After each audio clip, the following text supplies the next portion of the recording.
Hi, I'm Lori Hudson. It's December 4th, 2024. And what a day it has been. I don't know, I haven't framed this talk with any particular direction, but I'm unafraid to just be in front of my video camera, recording me expressing to anyone who could hear me what and where my life is at in this moment in time as a result of all the decisions that I've made and all the things that have happened in the world and all the things that have happened to me, all the things that have happened today, for one thing. My mother and father's 70th anniversary, and one of my dearest friends dying this morning at the age of 96 could have completely broken me after all the other things that I've lost, all the other people I've lost this year. My husband and my mom and my dog, and it just seems like the list goes on. But of course it does, because we all die. I mean, what are we thinking? Thinking that we don't. So I've worked helping edit obituaries, and I've written a couple this year, and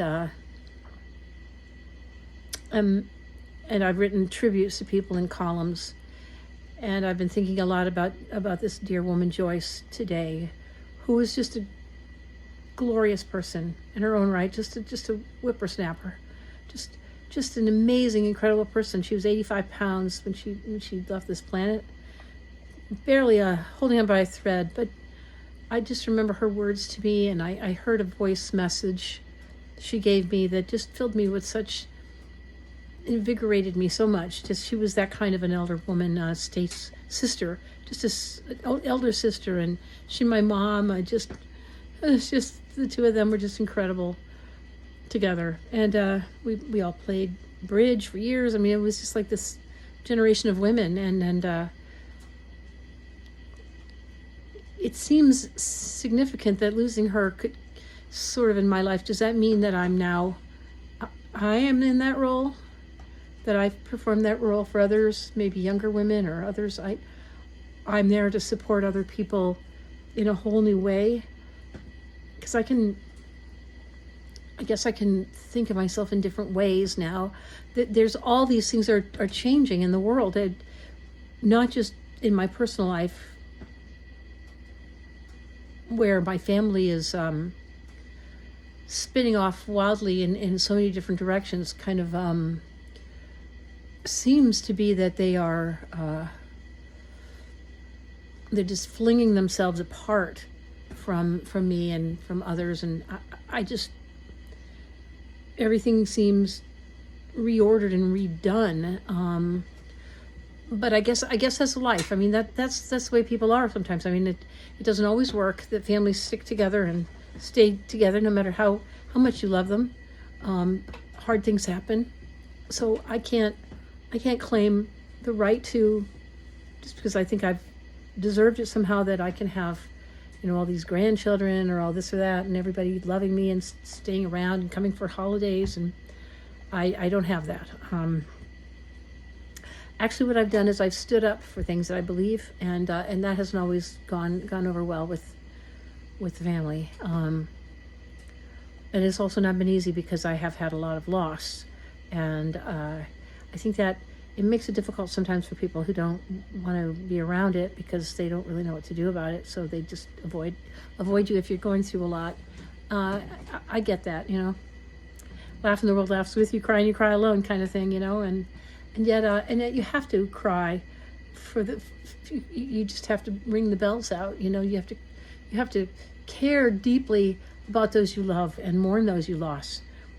But if it just ends there, that's not the answer. And so I've had people stand by me, stick with me, good friends that I can count on through thick and thin, because they know that's not the end. They know that kind of you build fortitude, you build faith, you build strength, and my relationship with God has been incalculably, incredibly it saved me. So anyway, I just love the Lord, and I I've gotten past this squeamishness about talking about it. I'm so glad I can talk about my faith and my beliefs, and not that I'm clear about what they are, but I can talk about them, and I think that's what matters. I'm looking around my home, and I'm just all of a sudden feeling just incredibly grateful for this home that I have, this place that I've made. I mean, it's unusual, of course. It's not, here I'll start with the fire, and there's my door, kitchen door, and then the kitchen, right? And it's full of things that I've collected over a lifetime, and then, and if I walk in here and back up, I've got the roof, the ceiling that Bob and I put up there and did ourselves, and we fixed this place up. It took a lot of work. Anyway, there's wonderful things here, and I'm about to make this place look like Christmas. I'm gonna, here's the table where we put all of our honey and our, harvests, and the kitchen where we've worked together and been happy together. And yeah, that's a hard one. I can't really say how easy that's going to be to get past. Or my mother, when I think about her, and I put that angel there, you can't really see it, but I mean, that's my mom. I don't know, it spoke to me. And I'm just things that it's things that remind me of my mom, but it's more than that. It was her incredible way with people, and her level of, her gift of being there for everyone, and just all the things that people said at her funeral were really true, and she put importance on the things that matter and that make the most difference in life. It didn't matter who you were. She would give you the time of day. She'd give you her full energy and her love. She would do that. She wasn't like trying to, win people over. She was just, well, maybe she was, but she was just that way. She was just deeply passionate about connecting with people in love. And how can I not want to be like my mom? And I'm a little different because we had different kind of gifts. She kind of raised me to be more like my dad, and of course my dad is with me too, and my sister Lisa, and then Michael and Bob and Mimsy, even my little doggy who I lost this year too. It's just like these are the, I wouldn't call them ghosts. I don't think that's fair. And maybe they're spirits maybe now, or they're angels. But they're in my life. They're part of me now. I can't think of myself as separate from them. I mean, in some ways they're more real to me than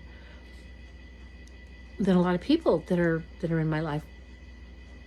But I don't want it just to be like that. I want to be able to just take it inside, tuck it in my heart, and go about my day-to-day world and be there and loving people just that same way, because I think that's what God wants for me. But I also want to just understand every minute I go forward that, I can have some faith that whatever happens, there's no place that I can't be where I don't have, my soul is not one with the divine, the higher power, my Lord, my God, and Jesus. Just there's such a strength that I've been able to come to. And I was at choir practice tonight, and I just realized I've been in 7 choirs in my life. I've been in choirs a lot, and I've directed some once. Well, I've done a lot of solo. I've done a lot in choirs, a lot of singing over the years, and getting my kids and trying to give them what I have growing up. And I think it's a different world. It's hard to get the next generation to feel the same core connection to the things that I've had. And I think a broken home, and a death of a father, and two, and it's had its effect on me and them. And I think these are very hard things, but I don't, no matter what happens in my life, no matter, and I've communicating, I have communicated difficulty this year in coping with the ways that other people have treated me, being kind of stuck by the just hurt and that kind of thing. But that's not who I am. I can shake that identity off, because it stuck. It kind of gripped me. But I think there's a process, and you don't just get automatically to a Teflon existence. Everything feels like Velcro for a while. Everything sticks. Everything, you just feel it all, and maybe that we have to do that while we walk through these places and hold these things close to us, so we can heal inside. I don't know how this process works, but I do know that I'm grateful that that I'm allowed to be in a process, in a walk with God that's so profound, and that I'm gifted with the ability to share that with friends that also have faith, and that whatever does happen to me, I'll be okay. And I don't know what next year brings. This year brought a hell of a lot. It brought a lot. As we all know, 2024 has been something else. But huge for me too, on a personal level. Just never thought I would deal with this much real mourning and grief. And walking through it, and thinking of graves now that people are. My husband and my mom are in graves near each other, in our family plot. What's going to happen this year? I don't know, life or death, or lots of people are saying we've never been so close to nuclear Armageddon. A lot of people believe in the latter days and all that. And my prayer group's even studying, the apocalypse. But I say but because I can't rely with certainty on any one thing that is my definition of my relationship with God, except just to know that I have God in my life. And I'm enormously thankful for that, and that I have a chance to get love and life and good choices and good decisions back too. That I can hold my head up, and nobody can take me from that. I've got a sense of indomitable, inalienable right to my life, to this sovereign life, to my liberty, to my freedom, and to my happiness and joy. I mean, those words, they're more personal than ever. They really, they hit home. So anyway, I hope I'm going to try to use this as a kind of a Christmas card, just so everybody know that I'm here. I'm okay. My farm is getting through. I'm getting through. I have fuel. I have food. I have people nearby. I can make it, and I have prospects for a job if I have to. But we'll see about that. I want to go really deep into the days that I live. I want to make everything count, mean as much as it can mean, and just hold up myself as a candle that has a light, and to be a candle in the world. That's I think my goal right now, my function, to let that light shine. And it's a simple thing, but for me, it's everything. So Merry Christmas, Happy New Year to all of you. Think kindly on those that I loved and lost, and all the others, everyone all around the world. Let's just give everybody a huge hug all around the world tonight. It's snowing, by the way. All right. Thanks. Good night.